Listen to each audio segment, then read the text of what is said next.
Turime tokį pultelį, čia yra pultelis, kaip matom, komunelo pultelis ir dabar galim nukopijuoti tą pultelį į HRmatic Noa.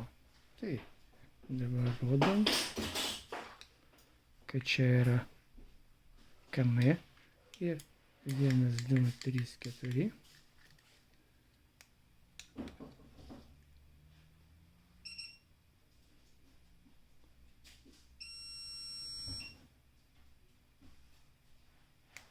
Ir dar kartelį spaudžiam.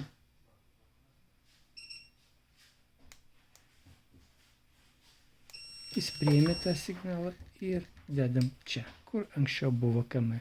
Ir dabar žiūrime. Pirmas mygtukas čia pas mus Herman, antras, kaip matom, komunelo. Taip galima šitą pultelį HRmatic Noa nukopijuoti ir pultelį komunelo.